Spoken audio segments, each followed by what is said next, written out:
Salut à toi, aujourd'hui on va analyser Smoke on the Water avec Alex Exactement. à la guitare acoustique. C'est ça. Ah, on va l'acoustiser, hein, tout simplement. Et on analyse, hein. Eh oui, oui, oui. On n'a pas besoin d'une électrique pour ça. Hein. Allez, à toutes.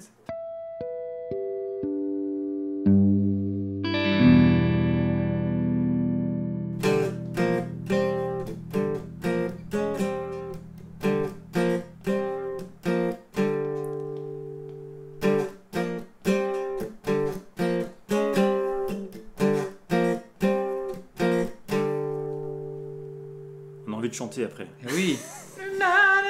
Voilà. Alors, comment tu veux qu'on analyse ça?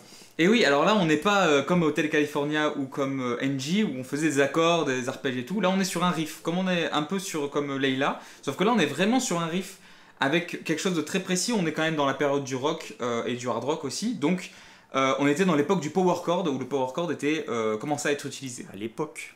À l'époque. À l'époque. L'époque, dans le sens. Maintenant, ça fait presque 50 ans, hein, et oui, qu'il a été fait. Je crois que c'est 75, je sais plus. Enfin, en tout cas, dans les années. Entre 70 et 80, en tout cas. Peut-être.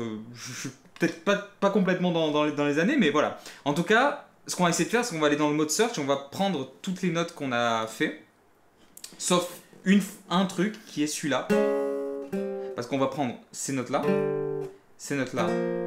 Et ces notes-là, mais on va pas prendre ces notes-là parce que de toute façon, on sent même à l'oreille qu'il y a quelque chose qui va pas trop. Donc forcément, on va se dire, on va se perdre dans le. Enfin, on va pas trouver forcément la gamme qui nous convient. C'est un chromatisme, un truc comme voilà, ça. c'est un chromatisme. On va le prendre comme un chromatisme, exactement.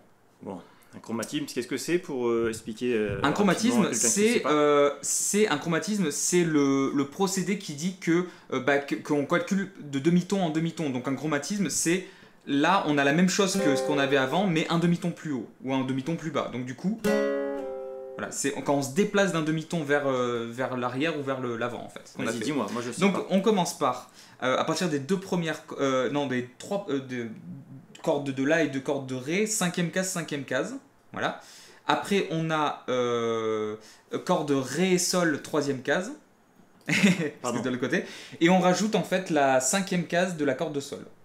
Voilà, on a toutes les notes différentes. Ça? Ouais. C'est fini? Ouais, c'est beau. Je lance la recherche. Je suis tombé sur un truc, tu crois? Ah, quelle tonalité on a? Parce que là, on a que des pentas en fait. Et là, on va encore reprendre notre protocole. On va dire que la première chose qu'on joue, c'est la base de ce qu'on va jouer. Donc, comme on a joué un Ré et un Sol, on a deux choix. Soit c'est une penta de Ré, soit c'est une penta de Sol en fait. Voilà. Donc, on va réduire ça à deux choix. Ben là, je vois là, que on a quoi? J'ai un Sol ici. Et on a un Ré. Ah oui, c'est un Ré. Voilà, pardon. Ré. Sauf que. C'est un Ré pentamineur B6. B6, c'est ça. Ouais. Donc le truc, c'est que maintenant on va se mettre encore dans, culturellement parlant, ce que Deep Purple avait. Évidemment, ils ne pensaient pas à jouer une B6 dans une penta. Pour eux, la penta, c'était la penta que tout le monde connaît et il n'y a pas de B6 dans la penta. Donc, on est réduit à une penta mineure, tout simplement. Sol, ok. C'est ça, Sol. La première chose qu'on va jouer, c'est Ré et Sol. Ok, dans la penta. Donc, Ré et Sol. Exactement, c'est ça. Donc, on va admettre un truc que j'ai jamais dit. Tu le joues comme ça, c'est ça? Oui, c'est ça. C'est ça. C'est ça. Ouais. Donc, on va dire un truc que j'ai jamais même dit à des élèves ou quoi. C'est que, on parlait de renversement avec une triade qui a deux renversements. Mais dans un power chord, il y a un renversement. Il y en a un seul, en fait. Si on intervertit les deux notes. Ah. Et oui. Parce que là, on a un Ré et un Sol. Donc, on a la route. Ouh. Tu vois? Alors moi je le vois. Tu le vois. Tu peux le montrer? Tu l'as compris? Vas-y. Vas-y. Fais-toi plaisir. Tu l'as compris. T'as compris.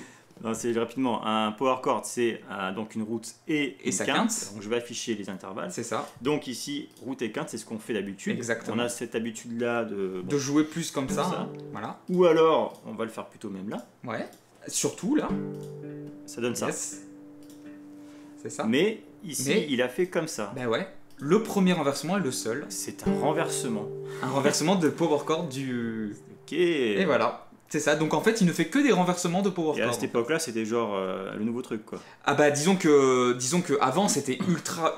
Enfin avant. Maintenant on l'utilise bien. Mais oui, effectivement, c'était les premiers groupes qui adoptaient le fait de ne plus avoir de tierces ou de ne plus avoir d'harmonie, qui allaient plus dans la puissance. C'est pour ça qu'on appelle ça des accords de puissance, parce que ça nous permettait d'être plus dans la dynamique plutôt que dans l'harmonie en fait. Et Je veux dire d'avoir inversé Enfin, du coup, Ah, d'avoir inversé, je sais pas s'ils l'ont pensé comme ça. Je pense qu'ils l'ont surtout pensé parce que eux, ils jouaient le ré et le sol avec la corde à vide en fait. Les deux cordes à vide ici, le premier power chord. Donc eux, ils ont surtout pensé que oh ok putain ils ont trouvé le riff par hasard en faisant. Voilà, ils ont pensé, je pense tu sais, en décalant leurs doigts, mais vraiment eux c'était je pense plus mécanique ils l'ont pas pensé en mode oh tiens je vais faire un renversement de power chord. Ils ont pas dit ça du tout, tu vois. Par contre nous quand on l'analyse, pour étendre le truc, c'est les renversements de power chord tout le temps. C'est ça. Donc on a le renversement de power chord de sol du coup. Ok, qui est donc voilà. On a le renversement après donc les deux notes d'après, on a donc un si bémol et un fa. Ouais, mais attends, parce que moi je. Non, il est là, ouais, B3 et B7 en fait. C'est ça? Ouais, c'est ça. C'est ça. Donc, qu'est-ce que c'est? Le si bémol et le fa, on a une relation aussi de quinte, puisque si on admet que le si bémol est une route, bah, la quinte, ça sera forcément la fa. Donc, on a encore un renversement de power chord. Là, c'est ça. C'est d'accord. Bah parce que là, on est dans la gamme, évidemment, de sol pentat, évidemment. Je vais faire un truc. Ouais, on va faire créative, ouais. Je vais faire un truc pour que vous puissiez voir, parce que là, les intervalles sont en relation de la tonique de sol. Voilà, c'est ça. Donc, ça sera pas. Ça sera pas bon, voilà. Voilà. Ça correspond à ici, donc. Exact. Donc là, j'ai bien une quinte. Exact. Ok, continuons. Continuons. Le dernier, bah, c'est toi qui vas le faire, tiens. Bah, c'est pas ça. Ouais, c'est ça. Bon, là, c'est facile, hein. Et là, ici, je suis sur Do. Do. Donc, je me mets ici en sur Do. Do. Et là, c'est celui-là. Et puis. Exactement. Donc, c'est aussi un power chord inversé. Exactement. Enfin, un renversement de power chord. Un renversement de power chord, plutôt. Et ben, magnifique. C'est ça. Et alors, ce qui est bien, c'est que comme c'est un renversement et que normalement ça sonne sur un power chord, et ben en fait, si on renverse pas et qu'on dit qu'on va faire les vrais toniques avec leur quinte, en fait, on se retrouve finalement avec sol et ré ici. Tu peux le voir. Sol, ré. Là, j'ai pas inversé. On a vraiment tonique quinte à chaque fois. Et ça, en fait, on sent que c'est juste une question de texture en fait là hein, qu'ils ont renversé hein, pour avoir d'abord la quinte et puis après sa tonique en fait. Mais ça reste exactement le même procédé. Enfin, on change rien quoi, à part la couleur quoi. Ok. Donc là, c'était pour le riff principal. Par contre, on a oublié un truc, c'est évidemment le chromatisme, l'appoggiature. L'appoggiature, exactement. Et ben l'appoggiature, si on suit ce même procédé, parce que même avec mes doigts, on peut le voir, hein, que moi, ce que je fais, je garde vraiment la même position que les doigts pour le power chord inversé. Donc ça veut dire que mon appoggiature est un power chord inversé. On est quand même dans un renversement de power chord. Sauf que ils pensent, je pense, blues, et la blue note dans la G penta, elle est là. Donc on peut elle est là, c'est celle-là. Et là, ils l'ont transformé en fait en power chord. Ouais. C'est ça. D'accord. Donc ça veut dire qu'en fait, ils ont juste intégré une blue note, ils l'ont transformée en un power chord en fait. Une blue note avec sa quinte. Avec sa quinte. Voilà. C'est une note de passage pour donner plus de tranchant au riff. Hein. Clairement, hein, c'était ça. Hein. Bah oui. Voilà. Vous avez le droit de sortir un peu de là, il y a la penta, mais vous avez le droit de prendre autre chose. Si ça sonne pour vous et que... Surtout une bémol 5. Une bémol 5, c'est clair. C'est clair. Alors en fait, ce qu'on pourrait faire, entre guillemets, pour étendre le truc, c'est qu'on pourrait transformer le sol pentamineur en sol blues. Et bien blues sur le G. sol. Alors, boum, boum. Exactement. Et là, voici. Et on a cette note-là qui apparaît. Qu'on va pouvoir faire entendre ici. Okay. Exactement. C'est-à-dire que littéralement, pendant que vous faites le riff, vous pourrez faire...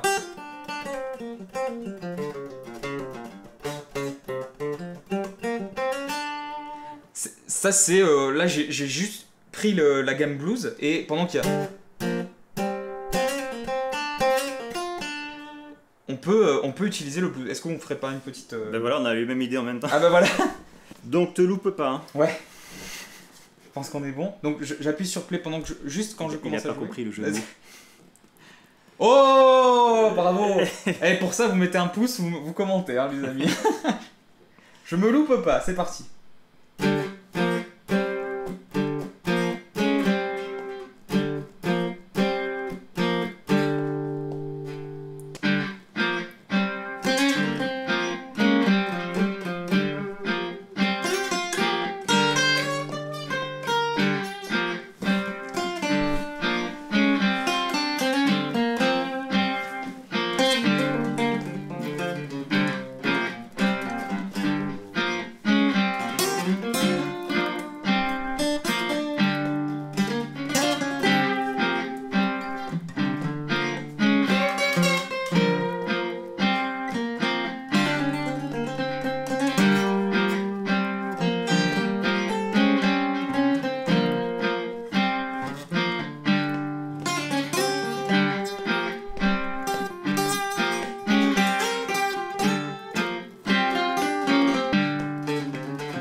Et voilà. Bon, allez, ouais.